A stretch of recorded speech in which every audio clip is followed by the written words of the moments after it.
Terpantas, terkini dan sahih. Bila-bila masa, di mana jua. Berita di jari. Subscribe YouTube Buletin TV3. Buletin pagi 13 November bersama saya Adin Hussein. Tajuk utama pagi ini: 4 maut kemalangan 7 kenderaan.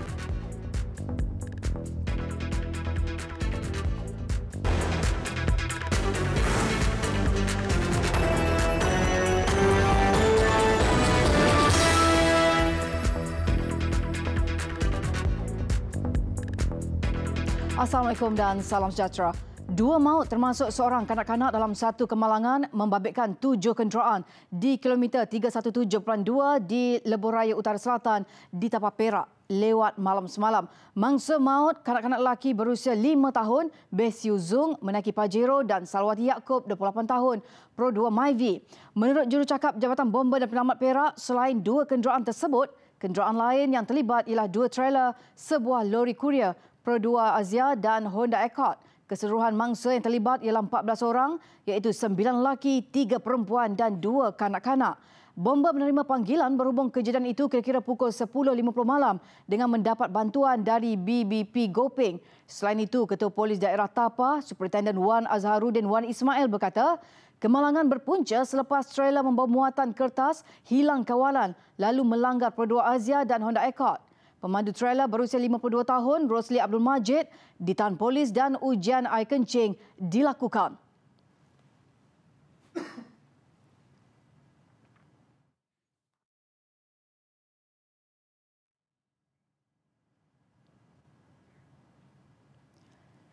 Pihak berkuasa penerbangan awam Malaysia, CAM, yakin penarafannya sebagai pengawal selia penerbangan akan dipulihkan semula kepada kategori 1 dalam tempoh masa antara 12 hingga 24 bulan.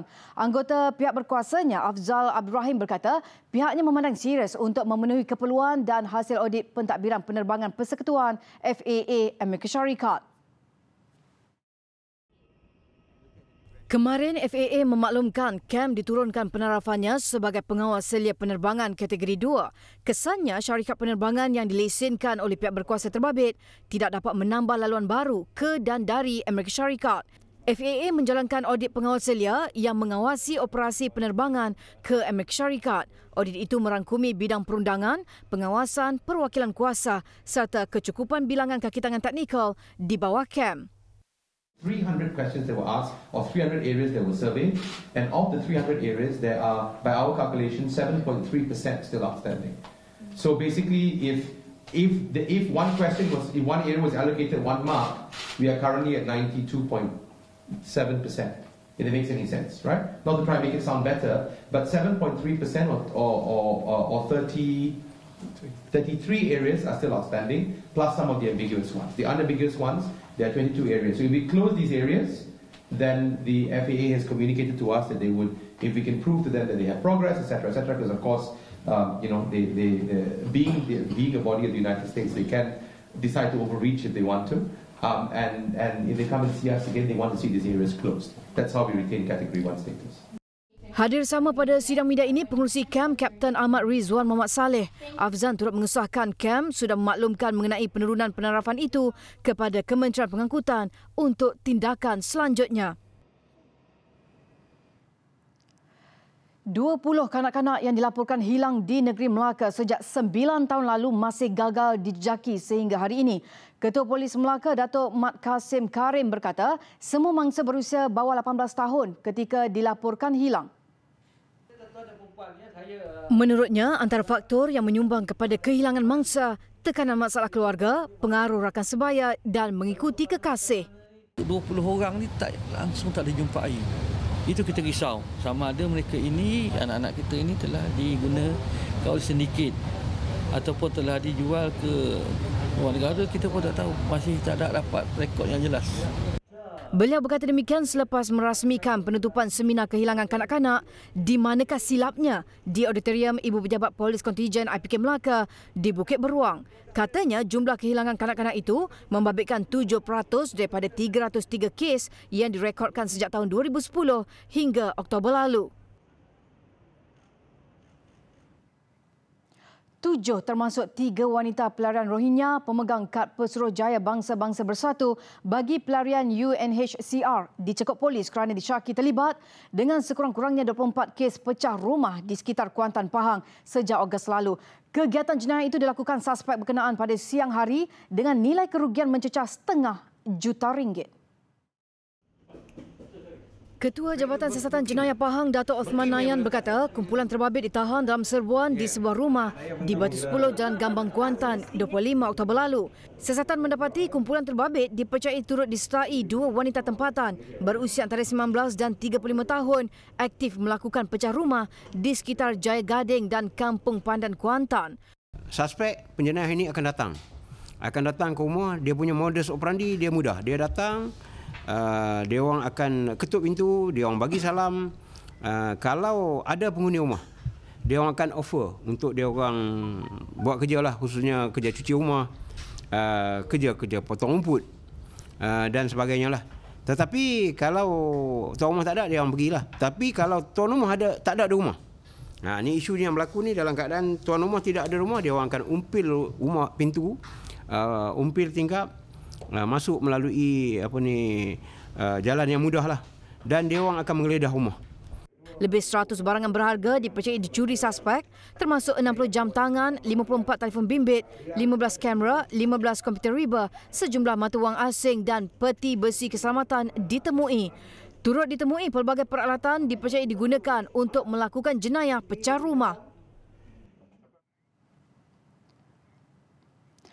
Seorang bekas ahli Majlis Bandaraya Pulau Pinang dihukum penjara 3 tahun dan denda RM7,000 selepas dapati bersalah mencabul seorang wanita 2 tahun lalu selepas pihak pembelaan gagal membuktikan kes melampaui keraguan munasabah. 18 Julai 2017, Prem Anand, 52 tahun, bekas pegawai khas kepada Adun Paya Terubung, didakwa menggunakan kekerasan jenayah dengan maksud untuk mencabul kehormatan seorang wanita berumur 21 tahun. Pertuduhan dibuat mengikut Seksyen 354 Kanun Kesesaan. Tertuduh diperintah menjalani hukuman penjara serta merta dan dipenjara 12 bulan jika tertuduh gagal membayar denda. Peguam bela Gunara Segaran memohon untuk penangguhan pelaksanaan hukuman sementara rayuan difailkan di Mahkamah Tinggi. Mahkamah membenarkan permohonan dengan jaminan RM30,000. Tertuduh turut diperintahkan melapor diri di Balai Polis Berhampiran setiap bulan serta pasport diserahkan kepada mahkamah.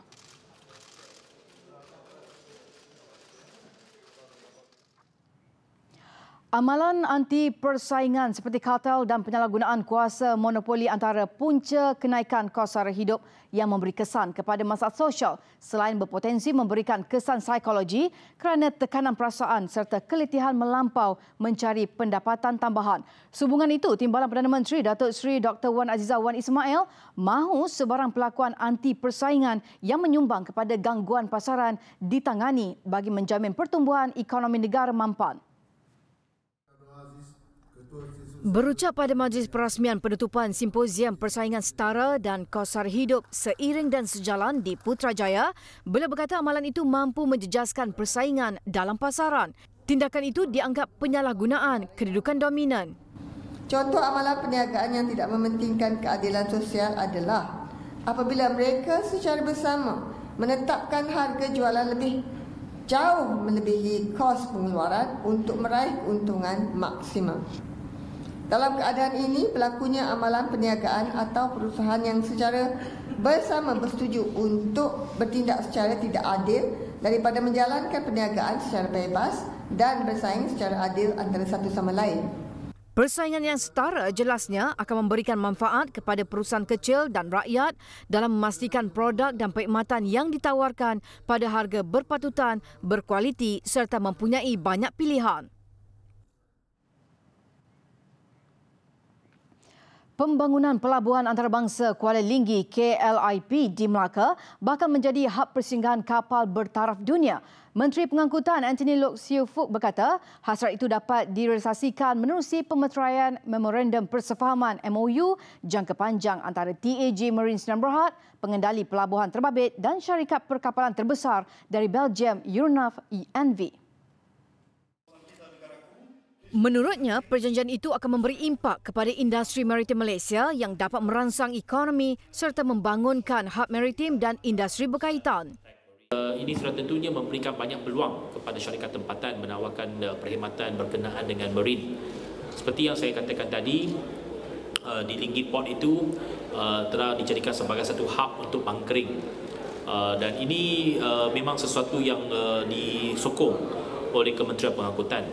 Dan kita sebagai sebuah negara maritim yang mempunyai pesisir pantai yang panjang di sepanjang Selat Melaka, sudah tentunya kita perlu mengambil peluang daripada industri maritime ini.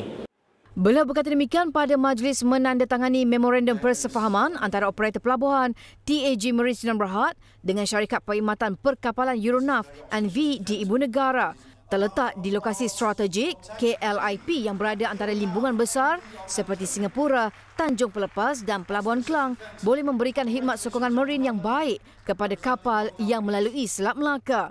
Setakat ini, KLIP telah melabur lebih 600 juta ringgit dalam perbelanjaan yang menumpukan kepada pertumbuhan dan pengembangan pelabuhan. TAG Marine Sdn Bhd mengunjurkan pelaburan langsung asing dan domestik sebanyak 15 bilion ringgit bagi fasa kedua KLIP bermula suku pertama tahun depan.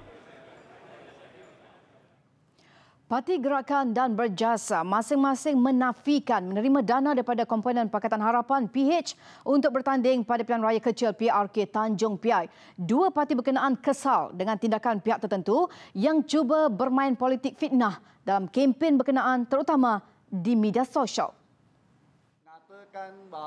Berikutan itu, Parti Gerakan akan merujuk perkara berkenaan kepada Peguam untuk tindakan lanjut. Dakwaan itu juga disifatkan sebagai politik keji dan cuba menjatuhkan reputasi calonnya, Wendy Subramaniam. Saya nak sekali lagi sebagai Presiden Parti Gerakan Rakyat Malaysia, saya nak kata ini semua fitnah. Ini bohong. Ini tidak betul. Kerana Parti Gerakan dengan jelasnya kita ambil bahagian kerana kita nak beri pilihan yang alternatif kepada rakyat. Sementara itu, Berjasa pula membuat satu laporan polis di IPD Pontian jam 2 petang semalam berhubung satu sebaran fitnah di media sosial sejak beberapa hari lalu. Laporan ini kami buat untuk menafikan sekeras-kerasnya bahawa kami tidak ditaja oleh PAN dan DAP untuk masuk PRK.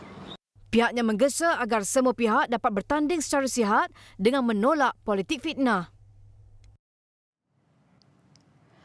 Wanita yang ditinggalkan suami tanpa diceraikan perlu membuat laporan polis untuk mendapat sokongan urusan dokumentasi bagi memudahkan proses mendapat bantuan dari Kerajaan Negeri. Esko Kesihatan, Kebajikan, Pemberdayaan Wanita dan Keluarga Selangor, Dr. Siti Maria Mahmud berkata, banyak kes berkenaan berlaku tetapi tidak dilaporkan dan Kerajaan Negeri sedia mempertimbangkan untuk menghulur bantuan.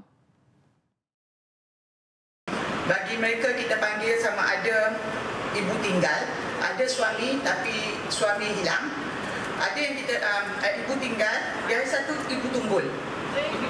Okay, ibu tunggul ni suami dia sekejap ada sekejap tak ada, macam chocolate chips. Ya, dan kadang-kadang dia balik, minta maaf saya suami tunggul. Kadang-kadang dia balik, dia hanya menambahkan populasi. Ya, jadi masalah kita untuk membantu mereka yang berhormat sekalian adalah untuk bantuan-bantuan JKN. Dokumentasi itu perlu ada. JKN perlu memastikan dia betul-betul ibu tunggal. Ya. Dr. Siti Maria berkata demikian pada sidang Dewan Undangan Negeri Selangor. Katanya adun setiap kawasan boleh menggunakan dana sedia ada untuk memberikan bantuan awal kepada wanita terbabit. Berkerusi roda untuk ke kuliah atau perpustakaan adalah perkara biasa ketika di universiti.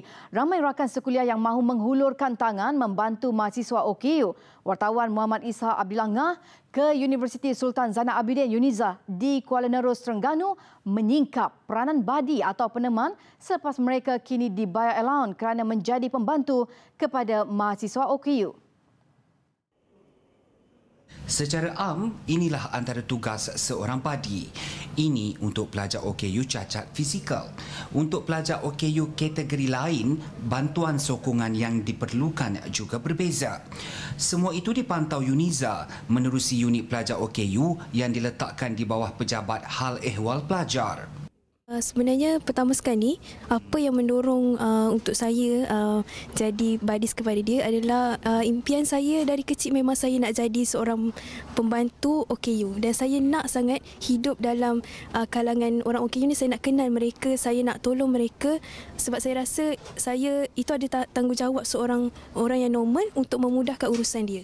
Bermula hanya untuk tujuan amal, pemberian allowance RM300 sebulan telah mengangkat badi sebagai suatu tugas yang mesti dipatuhi.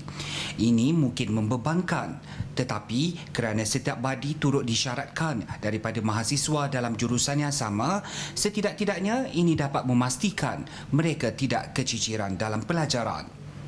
Bagi saya, bila adanya kebenaran badis ni, dia macam memudahkan pergerakan saya nak pergi kelas.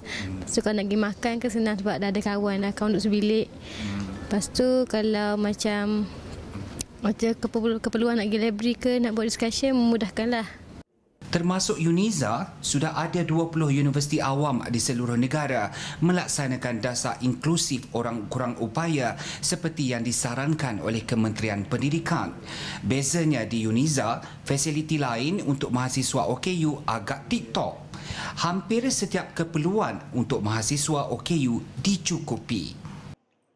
Bagi saya, masuk dulu, sebab kalau awak tak masuk, universiti tak akan tahu apa yang golongan OKU ni perlukan. Jadi selagi kita tak masuk, universiti macam tak boleh nak upgrade.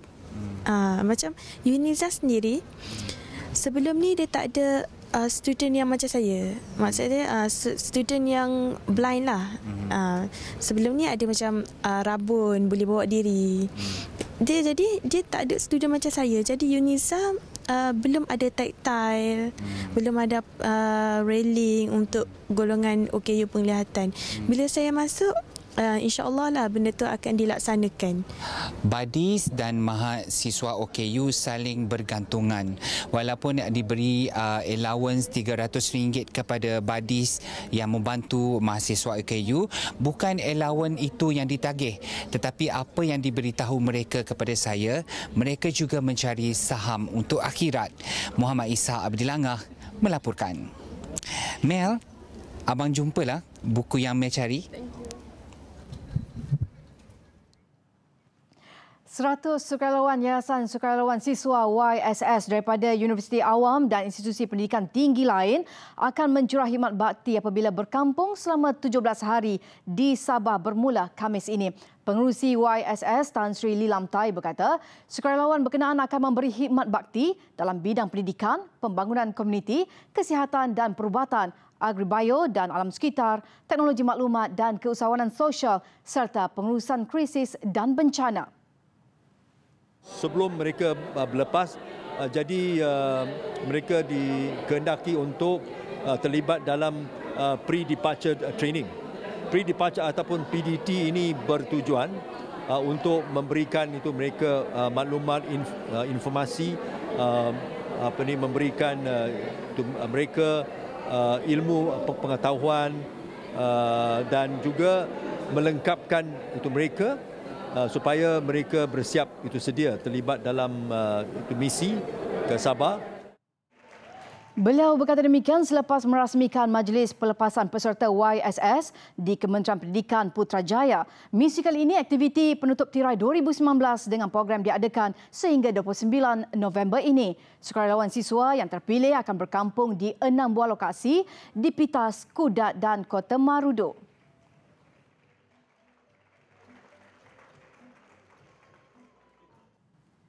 Laporan antarabangsa, angka korban rakyat Palestin meningkat kepada 5 orang sementara lebih 30 mangsa cedera rentetan serangan dilancarkan rejim Zionis. Perkara itu disahkan Kementerian Kesihatan Palestin. Terbaru mangsa Zaki Ghanam, 25 tahun terbunuh dan 3 yang lain cedera dalam serangan di Beit Lahia. Israel mendakwa kononnya serangan udara dilancarkan terhadap militan yang bersedia untuk melancarkan serangan roket. Bagaimanapun, ketegangan dipercayai kembali tercetus rentetan serangan tentera rejim yang mengorbankan Komander Jihad Islam di Semenanjung Gaza. Kediaman komander terbabit menjadi sasaran yang turut meragut nyawa isterinya dan mencederakan 2 lagi mangsa. Sementara itu, penduduk Gaza menyifatkan keganasan terbaru itu sebagai rancangan jahat Perdana Menteri Israel Benjamin Netanyahu yang mungkin didakwa atas tuduhan rasuah. Justru tindakan keganasan yang dilancarkan itu dijangka satu helah untuk mengalih perhatian sekaligus menyelamatkan Netanyahu. Meskipun dilihat lantang mengadakan perarakan dan bantahan, namun penduduk Palestin dibelenggu kebimbangan. Mungkin serangan lebih buruk akan dilakukan rejim itu. Turki memulakan proses penghantaran pulang anggota kumpulan militan Daesh warga negara asing ke negara asal mereka. Setakat ini, 3 warga asing dihantar pulang dengan lebih 20 berasal dari Eropah termasuk Perancis dan Jerman dijangka dihantar pada Khamis. Turki sebelum ini mengkritik negara barat termasuk Britain dan Belanda kerana enggan menerima rakyat mereka yang menyertai kumpulan militan di Syria dan Iraq. Ankara walau bagaimanapun berikrar menghantar pulang militan berkenaan walaupun kewarganegaraan mereka telah dilucutkan. Kira-kira 1,200 warga asing berada di penjara Turki.